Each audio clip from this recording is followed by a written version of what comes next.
Hi, this is David Comfort from Democracy Action Network. Here's what's actually wild. The U.S. federal government hands out over $700 billion in contracts to private corporations and forgives about $1.5 billion in tax receipts to incentivize job creation.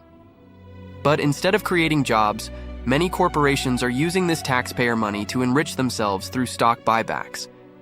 This is corporate socialism at its finest, and it's alive and well, just not in the way you might expect. What if I told you that President Trump just revealed a dirty little secret that has America's CEOs in a panic? By acquiring 10% of Intel's stock in exchange for a whopping $8.9 billion from the government, he's inadvertently exposed the deep-rooted corporate welfare system that has been siphoning wealth from the working class for decades. And now, these corporate giants are worried they might actually have to give something back to the taxpayers who are funding their profits. Ever notice how the narrative around socialism is often twisted? When Trump takes a stake in Intel, it's a new kind of too big to fail.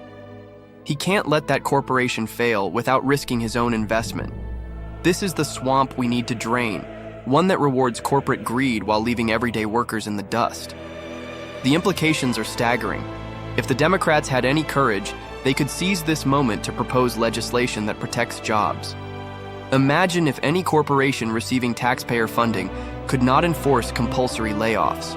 Instead, layoffs would be voluntary, allowing workers to make choices that benefit them instead of being pushed out for corporate profit. Doesn't that sound fair? But let's be real. The Democratic leadership is unlikely to embrace such a bold proposal. Their fear of offending corporate interests keeps them shackled to a system that prioritizes Wall Street over working families. This is a critical moment for a new political movement, one that truly represents the working class. Voters in key swing states like Michigan, Ohio, Pennsylvania, and Wisconsin want a party that puts their needs first, not corporate donors. So, what's the takeaway? We need to challenge the status quo and demand accountability from corporations that benefit from our tax dollars. It's time to shift the narrative around socialism and recognize that protecting workers' rights is not a slur, it's a necessity in a fair economy. Let's work together to build a system that values people over profits. Please like this video and subscribe to our channel. It would help out a lot. Peace.